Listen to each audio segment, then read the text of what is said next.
This is a Misfit Nation production.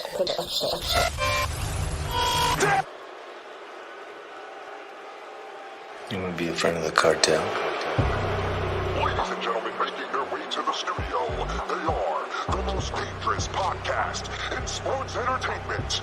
Crishaun the Don and Wunda, the Kayfabe Cartel. You're staying.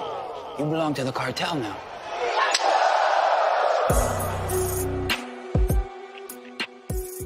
Oh, yeah. Ladies and gentlemen, this is the most dangerous podcast in sports entertainment. Kayfabe. You ready? It's the Kayfabe Cartel. Yes, ladies and gentlemen, and we are here to talk about the greatest mixture of entertainment and sports. That's why we call it sports entertainment. Cricket? I made that up all on the spot. Could you tell? Hello, everybody. We are here to talk about our view on Raw and some wrestling topics. So you want to just jump right into Raw? Sure. Because I'll say this. I'll go out on a limb and say that Raw was actually a pretty damn good show. For the first time in a while, I could say that.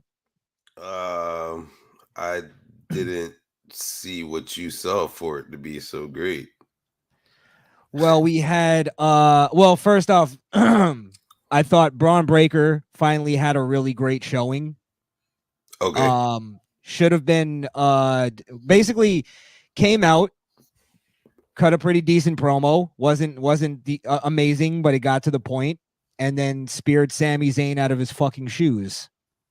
Like basically everything I said that he should have been doing from the beginning. And look at this. Finally got a pretty good reaction. Yeah. Then came back out, threw a chair at Dragunov, speared both him and Sammy, and came out standing. Yeah. Think he had a really good showing on Raw, and I think they should just keep booking him like this going forward. Don't change this, what he's doing here. They kind of were doing that at the beginning, and then they stopped. They just started putting him in regular matches. Yeah, I hopefully this time around it stays on that path and we hear more barking, because barking is this thing. Yep. And I actually heard some barking. Yeah, this week. I heard barking. And one more thing is he had a match with Dragunov, and if you notice, he dominated Dragunov pretty much throughout that whole match. Yeah. Again, I think they had that moment where they realized, okay, we got to fucking switch up with this dude because he's not getting the reactions. They're listening. So I think they're, I think they're fans of the kayfabe. Yep. Absolutely.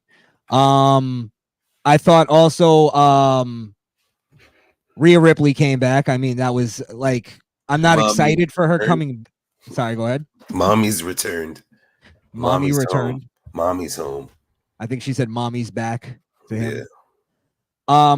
I just thought that played out very well. I'm not like, oh my God, Rhea Ripley's back. I'm more like, I just liked how that whole thing played out. They won the match. She came in at the perfect time where it was like embarrassing for Dom and Liv. Yeah.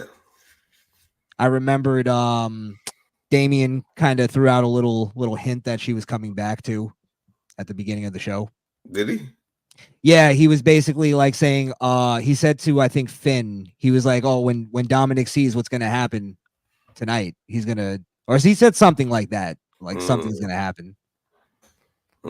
Finn Balor, Carlito, JD versus, forgot who they went against, Braun Strowman and oh yeah, Miz, I think Ray. No, Miz and Truth. And Miz and Truth really kind of, I know it's like sort of a nostalgia act, but that really like let me down. I was excited when they won. Yeah, they turned them into a whole comedy group, won by shenanigans, and then it was over. Yeah, pretty much. I guess I'm stupid for expecting more. Our truth with Judgment Day over. Just killed that after he went back with Miz. And if I Yeah. have to see Rey Mysterio and Dominic go against each other anymore, I'm going to puke. Well, the importance of what happened on Monday was that it was the first time he ever beat his father. He finally pinned his father thanks to Liv. That's big to him. I guess the last time we spoke about this last week, we're like Ray's 3-0. Give it a rest. So I guess him winning it's supposed to make some kind of difference because it was a help from Liv. Well, yeah, that doesn't really play out in the father-son storyline because in reality, he didn't beat him clean. Yeah. So it's more like that could always be revisited. Like you beat me, but you never beat me clean in a one-on-one. So go fuck yourself. Well, So and Dominique said, I had Rhea by my side, I lost. Had Judgment Day by my side, I lost. Had Liv by my side, I won. I won. And if you notice, that's where, like, that's why they interrupted at the perfect time because they were like about to kiss, and then the music hit. Yeah. And it was like, okay, so they didn't even like give us the payoff of that. It's still up in the air. And I happen to believe, like you just said, I happen to believe that Dominic's actually going to go and be with Liv for a little bit. Yeah. Yeah. I think it might be over with him Mommy. And Rhea. Him and Mommy. Yep. You heard Liv call him Poppy or Daddy or whatever. I mean, in reality, you're going with Liv. She's giving it up. Fucking slapping you around, you're calling her mommy. That's like, all right, this is getting weird. Yeah, I mean, Rhea could get it too, but